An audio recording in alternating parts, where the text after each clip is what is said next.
নমস্কাৰ বন্ধুসকল এই ভিডিঅ'টোৰ জৰিয়তে মই আপোনালোকক আজি দিনটোৰ আঁচনিসমূহৰ ওপৰত ওলাই অহা গুৰুত্বপূৰ্ণ খবৰসমূহৰ বিষয়ে জনাই দিবলৈ চেষ্টা কৰিম যিকেইটা খবৰ আপুনি জনাটো আপোনাৰ বাবে অত্যন্ত প্ৰয়োজনীয় আজি এই ভিডিঅ'টোৰ জৰিয়তে আপোনালোকক মই জনাই দিম যে মুখ্যমন্ত্ৰী আত্মনিৰ্ভৰশীল অসম আঁচনিখনৰ লগতে প্ৰধানমন্ত্ৰী কৃষক সন্মান নিধি আঁচনি আৰু লাখপতি বাইদেউ আঁচনি প্ৰধানমন্ত্ৰী আৱাস যোজনা মুখ্যমন্ত্ৰী আৱাস যোজনা তাৰ লগতে প্ৰধানমন্ত্ৰী সূৰ্য ঘৰ আঁচনি এই গোটেইকেইখন আঁচনিৰ ফালৰ পৰা যিসমূহ গুৰুত্বপূৰ্ণ খবৰ আপোনালোকৰ বাবে ওলাই আহিছে সেই সকলোখিনি আপোনালোকে জানিব পাৰিব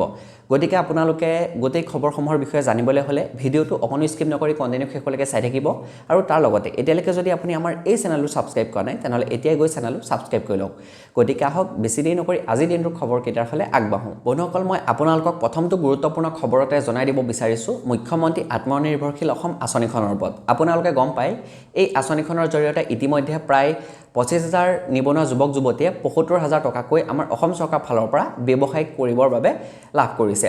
ইতিমধ্যে আৰু বাকি 75,000 নিবনুৱা যুৱক যুৱতীয়ে যাতে এই আঁচনিখনৰ সুবিধাসমূহ লাভ কৰিব পাৰে তাৰ বাবে আবেদন প্ৰক্ৰিয়াও চলি আছে আপোনালোকে যদি এতিয়ালৈকে আবেদন প্ৰক্ৰিয়া কৰা নাই তেনেহ'লে অতি সোনকালে CSC চেণ্টাৰৰ জৰিয়তে বা আপুনি অনলাইনত cmtbule.gov.in বুলি সাৰ্চ কৰিব ৱেবছাইট পাব তাত গৈ আপুনি আবেদন প্ৰক্ৰিয়া কৰিব পাৰিব আবেদন প্ৰক্ৰিয়া কৰোঁতে আপুনি বহুকেইটা নীতি নিয়মাৱলীৰ মাজেৰে চলিব লাগিব আপোনাৰ নীতি নিয়মাৱলী ফলো কৰিব লাগিব তেতিয়া আপোনালোকে এই আঁচনিখনত অন্তৰ্ভুক্ত হ'ব পাৰিব প্ৰথমতে আপোনাৰ বয়স 28 বছৰৰ ওপৰত হ'ব লাগিব লগতে আপোনাৰ নিজস্ব বেংক একাউণ্ট থাকিব লাগিব আৰু তাৰ উপৰি আপোনাৰ বেংক একাউণ্টৰ আধাৰ কাৰ্ডৰ সৈতে লিংক হৈ থাকিব লাগিব তাৰ লগতে আপোনাৰ নাম এক্সচেঞ্জ অফিচত অন্তৰ্ভুক্ত হৈ থকা হ'ব লাগিব আপুনি কি ব্যৱসায় কৰিব তাৰ ওপৰত আপোনাৰ যদি নলেজ আছে তেনেহ'লে আপোনালোকে সেইখিনি তাত দিব লাগিব আৰু তাৰ লগতে যদি আপোনাৰ কাৰিকৰী দিশত কিবা অভিজ্ঞতা আছে তেতিয়াও দিব লাগিব আৰু এই আঁচনিখনত আবেদন প্ৰক্ৰিয়া কৰিবলৈ ন্যূনতম শিক্ষাগত অৰ্হতা আপোনালোকক 10ম শ্ৰেণী উত্তীৰ্ণ লাগিব তেতিয়া আপোনালোকে আঁচনিখনত আবেদন প্ৰক্ৰিয়া কৰিব পাৰিব এটা গুৰুত্বপূৰ্ণ খবৰ ওলাই আহিছে আপোনালোকে ইতিমধ্যে নিশ্চয় নিউজ চেনেলত পাইছে বা ফেচবুকতো আপোনালোকে পাইছে যে এই আঁচনিখনৰ যি 25,000 নিবনুৱা যুৱক যুৱতীয়ে ইতিমধ্যে 75,000 টকাকৈ পালে সেই টকাটো আমাৰ অসম চৰকাৰে দলীয় যিসকল কৰ্মী আছে সেই সকলকে প্ৰদান কৰিছে বুলি বৰ্তমান এটা অভিযোগ উত্থাপন হৈছে এতিয়া ৰাজনীতিৰ ক্ষেত্ৰত বহুতে কৈছে যে দলীয়ভাৱে টকাটো চৰকাৰে প্ৰদান কৰিছে বুলি কিন্তু তেনেকুৱা হৈছে নাই সেই ইয়াৰ ওপৰত মই একো মন্তব্য দিবলৈ নাযাওঁ আপোনালোকে কমেণ্ট এটা কৰিব যে আপোনাৰ ইয়াৰ ওপৰত মন্তব্য কি আছে এতিয়া আগবাঢ়িছোঁ ইয়াৰ পিছতো গুৰুত্বপূৰ্ণ খবৰলৈ এই খবৰটো আহিছে প্ৰধানমন্ত্ৰী কৃষক সন্মান নিধি আঁচনিখনৰ ফালৰ পৰা আপুনি এই আঁচনিখনৰ অধীনত 5 অক্টোবৰ তাৰিখে 2,000 টকাকৈ লাভ কৰিছিলে নেকি তেনেহ'লে আপোনাৰ বাবে এটা বেয়া খবৰ আছে আপুনি টকাটো আমাৰ কেন্দ্ৰ চৰকাৰক ঘূৰাই দিব লাগিব সকলোৱে নালাগে এতিয়া বহুতে ভাবিব যে টকাটো সকলোৱে ঘূৰাই দিব লাগিব কিন্তু সকলোৱে টকাটো নালাগে আমাৰ অসমৰ প্ৰায় 9 লাখ কৃষকেহে এই টকাটো ঘূৰাই দিব লাগিব আৰু এইবেলি টকা পাইছিলে প্ৰায় 25 লাখ নে 27 লাখ কেনেকুৱা কৃষকে টকাটো আমাৰ অসমত পাইছিলে কিন্তু তাৰ ভিতৰত 9 লাখ কৃষকে টকাটো ঘূৰাব লাগিব কাৰণ সেই 9 লাখ কৃষক আছে ভুৱা কৃষক তেওঁলোকৰ বেংক একাউণ্টত টকাটো সোমাই গৈছে বুলি ভেৰিফিকেশ্যন প্ৰক্ৰিয়া কৰাৰ পিছত তেওঁলোকৰ গোটেই ডকুমেণ্ট চেক কৰাৰ পিছত গম পোৱা গৈছে যে সেই কৃষকজন ভুৱা হয় গতিকে আপোনাৰ যদি ঘৰত খেতি বাতি নাই তেনেহ'লে আপোনালোকে টকাটো নিজে ঘূৰাই দিব যদি বিচাৰে তেনেহ'লে pmkisan.gov.in ত গৈ আপুনি পইচাটো ঘূৰাব পাৰে কিন্তু আপুনি যদি টকাটো এতিয়া নঘূৰাই তেনেহ'লে আপোনাৰ পৰা চাৰ্কুল অফিচৰ মানুহে আহি টকাটো ঘূৰাই লৈ যাব বা চৰকাৰৰ মানুহে গৈ পেলাই আপোনাৰ পৰা টকাটো ঘূৰাই লৈ আহিব সেইখিনি নকৰাৰ আগতে আপুনি যদি নিজে গম পায় যে আপুনি এজন ভুৱা কৃষক বুলি তেনেহ'লে অতি সোনকালে এই টকাটো চৰকাৰক ঘূৰাই দিয়ক নহ'লে আপুনি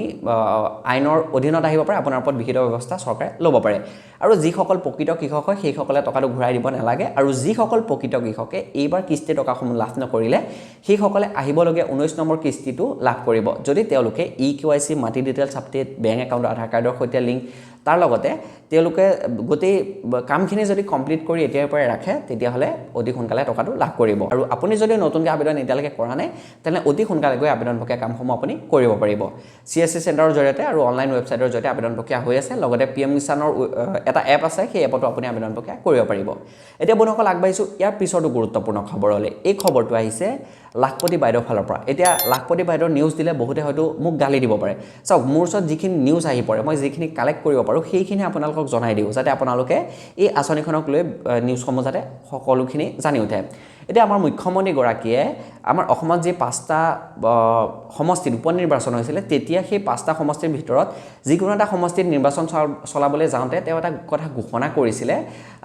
মানে নিৰ্বাচনৰ প্ৰচাৰ চলোৱা সময়ত যে ফেব্ৰুৱাৰী মাহত লাখপতি বাইদেউসকলে 10,000 টকাটো বেংক একাউণ্টত লাভ কৰিব আৰু এতিয়া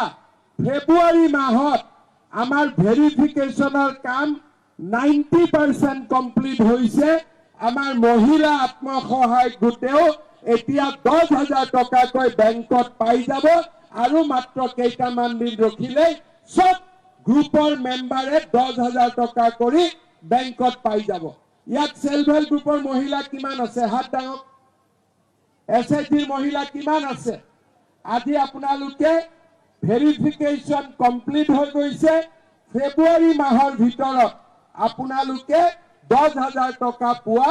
আৰম্ভ হৈ যাব। আপোনালোকে ইয়াৰ ওপৰত আপোনাৰ মন্তব্য কি আছে কমেণ্ট এটা কৰি জনাবলৈ নাপাহৰিব। এতিয়া বন্ধুসকল আগবাঢ়িছোঁ ইয়াৰ পিছতো গুৰুত্বপূৰ্ণ খবৰলৈ। এই খবৰটো আহিছে প্ৰধানমন্ত্ৰী সূৰ্যঘৰ আঁচনিখনৰ ফালৰ পৰা।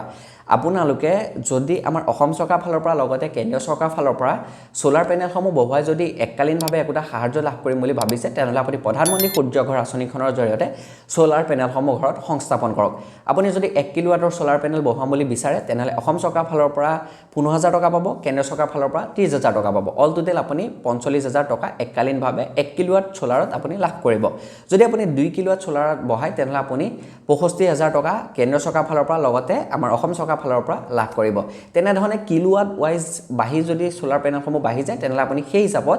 পইচাটো বেছিকৈ লাভ কৰিব। গতিকে আপুনি যদি এতিয়ালৈকে ঘৰত সোলাৰ পেনেলসমূহ বহুৱাম বুলি ভাবি আছে তেনেহ'লে এই আঁচনিখনত আবেদন প্ৰক্ৰিয়া কৰক। আৰু এই আঁচনিখনত আপুনি আবেদন প্ৰক্ৰিয়া কৰাৰ পিছত আপোনাৰ ঘৰত ভেৰিফিকেশ্যন প্ৰক্ৰিয়া কৰিবলৈ আহিব। আৰু আপুনি যদি ঘৰত ইতিমধ্যে সোলাৰ পেনেলসমূহ বহুৱাইছে তেতিয়াও আপুনি আঁচনিখনত আবেদন প্ৰক্ৰিয়া কৰিব পাৰিব। তেতিয়াতো আপোনাৰ সুবিধা হ'ব। যেতিয়া ভেৰিফিকেশ্যন প্ৰক্ৰিয়া কৰিবলৈ আহিব তেতিয়া তেওঁলোকে দেখিবই আৰু তাৰ লগে লগে আপুনি যদি উপযুক্ত হৈ উঠে এই আঁচনিখনৰ বাবে অতি সোনকালে আপোনাৰ বেংক একাউণ্টৰ টকাসমূহ সোমাই যাব। ইতিমধ্যে আমাৰ অসমৰ বহুতো মানুহে এই টকাসমূহ বেংক একাউণ্টত লাভ কৰিছে। আমাৰ অসম চৰকাৰে এই আঁচনিখনৰ জৰিয়তে বহুতো মানুহক ইতিমধ্যে টকাসমূহ প্ৰদান কৰি আছে। এতিয়া বন্ধুসকল আগবাঢ়িছোঁ ইয়াৰ পিছতো গুৰুত্বপূৰ্ণ খবৰলৈ। এই খবৰটো আহিছে প্ৰধানমন্ত্ৰী আৱাস যোজনাৰ ফালৰ পৰা আৰু লগতে মুখ্যমন্ত্ৰী আৱাস যোজনাৰ ফালৰ পৰা। আপোনালোকে যদি একোটা চৰকাৰী ঘৰত আবেদন প্ৰক্ৰিয়া কৰিম বুলি ভাবি আছিলে, চৰকাৰী ঘৰ আপুনি লাভ কৰিম বুলি, তেনেহ'লে আপোনাৰ বাবে এটা ভাল খবৰ আছে। বৰ্তমান নতুনকৈ আবেদন প্ৰক্ৰিয়া আৰম্ভ হৈছে ইয়াৰ বাবে। ইতিমধ্যে আমাৰ এইবাৰ বাজেটত কেন্দ্ৰীয় চৰকাৰে সিদ্ধান্ত লৈছিল যে প্ৰায় 1 কোটি লোকক চৰকাৰী ঘৰসমূহ প্ৰদান কৰিব আৰু ইতিমধ্যে প্ৰত্যেকখন ষ্টেজত ভগাই দিছে। প্ৰত্যেক ষ্টেট ৱাইজ বেলেগ বেলেগকৈ আহিছে। যদি ধৰক আমাৰ অসমত 30,000 যুৱকক দিছে, মানে 30,000 পৰিয়ালক ঘৰসমূহ দিব, তেনেধৰণে অৰুণাচলত 10,000 পৰিয়ালক ঘৰসমূহ দিব, তেনেধৰণে প্ৰত্যেকখন ষ্টেটত ভগাই ভগাই দিছে। গতিকে আমাৰ অসমত ইতিমধ্যে মই গম পোৱা মতে আবেদন প্ৰক্ৰিয়াসমূহ চলি আছে। আপোনালোকে CSC চেণ্টাৰত খবৰ ল'ব বা আপোনাৰ গাঁও পঞ্চায়ততো খবৰ ল'ব। ইয়াৰ আগতে যিসকলে আবেদন প্ৰক্ৰিয়া কৰিছিলে সেইসকলে ইতিমধ্যে 2 নম্বৰ কিস্তিৰ টকাও বেংক একাউণ্টত লাভ কৰিছে। সেইসকলে ঘৰ বনোৱা কামসমূহ কৰি আছে আৰু তাৰ লগতে নতুনকৈ আবেদন প্ৰক্ৰিয়া কামো বৰ্তমান চলি আছে। আপোনালোকে যদি এতিয়ালৈকে আবেদন প্ৰক্ৰিয়া কৰা নাই তেনেহ'লে অতি সোনকালে আবেদন প্ৰক্ৰিয়া কামসমূহ কৰি লওক। এতিয়া আজি দিনটোৰ আঁচনিসমূহৰ ওপৰত খবৰসমূহ ইমানখিনিয়ে মোৰ ওচৰত আছিলে। মই সকলোখিনি আপোনালোকক এই ভিডিঅ'টোৰ জৰিয়তে জনাই দিব চেষ্টা কৰিছোঁ। আশা কৰিছোঁ আপোনালোকে ভিডিঅ'টো চাই অকণমান হ'লেও ভাল পাইছে। যদি ভিডিঅ'টো চাই ভাল পাইছে লাইক এটা কৰিব। এই ভিডিঅ'টো আপোনাৰ বন্ধুসকললৈ যিমান পাৰে সিমান শ্বেয়াৰ কৰি দিব নাপাহৰিব। আৰু তাৰ লগতে আপুনি যদি এতিয়ালৈকে আমাৰ এই চেনেলটো ছাবস্ক্ৰাইব কৰা নাই তেনেহ'লে এতিয়া গৈ চেনেলটো ছাবস্ক্ৰাইব কৰি দিব। গতিকে আজি ভিডিঅ'টো ইমানখিনি আছিল। আকৌ নেক্সট নতুন এটা ভিডিঅ'ত নতুন এটা টপিকৰ সৈতে লগ পোৱাৰ প্ৰতিশ্ৰুতিৰে আজিলৈ লৈছোঁ বিদায়। জয় অসম, ধন্যবাদ।